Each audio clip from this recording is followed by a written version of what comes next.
నిర్మల్ జిల్లాలో రైతు గోస బీజేపీ భరోసా యాత్రలో భాగంగా సారంగపూర్ మండలంలో భారీ సభ ఏర్పాటు చేశారు బీజేపీ శ్రేణులు. ఈ సందర్భంగా బీజేపీ నేత ఏలేటి మహేశ్వరరెడ్డి కీలక వ్యాఖ్యలు చేశారు. సీఎం రేవంత్ రాజీనామా చేసి మళ్లీ గెలిస్తే రాజకీయాల నుంచి పూర్తిగా తప్పుకుంటానని సవాల్ చేశారు. 6 కాలం శ్రమించి పండించిన రైతులకు రామగోస పెడుతుంటే 10 ఏళ్లు ముఖ్యమంత్రి పదవిలో ఉంటారని రేవంత్ రెడ్డి చెప్పడం విడ్డూరంగా ఉందన్నారు. ఇటు రైతులు, విద్యార్థులతో పాటు యువత, ఆడబిడ్డలకు ఇచ్చిన హామీలు మర్చిపోయారని విమర్శించారు. కొనుగోలు కేంద్రాల్లో రైతులను ముంచి రేవంత్ రెడ్డి డబ్బులు తన ఖాతాలో వేసుకుంటున్నారని ఆరోపించారు. జోకిన తర్వాత లాలరావు ఇది ఎక్కడి కోస, ఇది రామకోస కాదా? ఇది ఎక్కడి కోస అంటున్నా.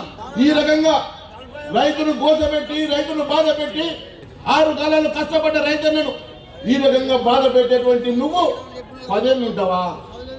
నీ అయ్యా జాగీరా, యాడికని ఉంటావు? నేను ఈరోజు ఛాలెంజ్ చేస్తున్నా రేవంత్ రెడ్డి, నువ్వు ఒక్కసారి రాజీనామా చేసి మళ్ళా గెలిస్తే నా జీవిత కాలం నేను రాజకీయాలు మానేసుకుంటా. నీతో ఏడ చేతనైంది? 2 ఏళ్లలో ఎన్ని లక్షల కోట్లు సంపాదించాలో లెక్కలేసుకున్నావు. ఏడాడు రియల్ ఎస్టేట్ చేయాలో లెక్కలేసుకున్నావు.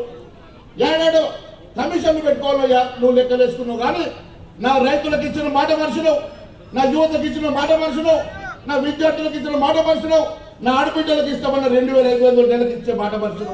రేవంత్ రెడ్డి మొన్న 10 ఏళ్ల దాకా నేనే ఉంటా అంటున్నావు. 10 ఏళ్ళు కాదు బిడ్డ, నీకు దమ్ము ధైర్యం ఉంటే రేపు రాజీనామా చేసి మళ్ళీ గెలు, అప్పుడు నేను ఒప్పుకుంటా. ఈ రోజు రైతుకు యూరియా దొరుకుతలేదు నీ పాపన. రైతట అదేదో సాఫ్ట్వేర్ వస్తానట. ఇది ఎక్కడ కథ? ఇది ఎక్కడ కథ?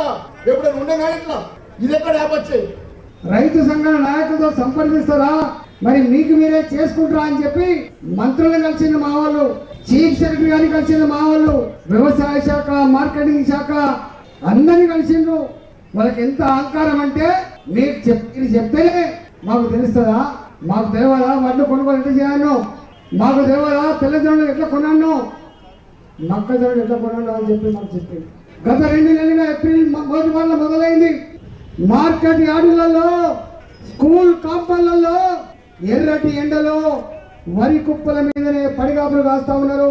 అంతులు అందుతలేవట, తార్పాలీలు అందలేదట, హమాలీలు దొరకలేరట, శుద్ధులు లేదట, దబ్బడం లేదట, ఆందోళన ఉంది అని చెప్పి అనేక వార్తలు వచ్చినాడు.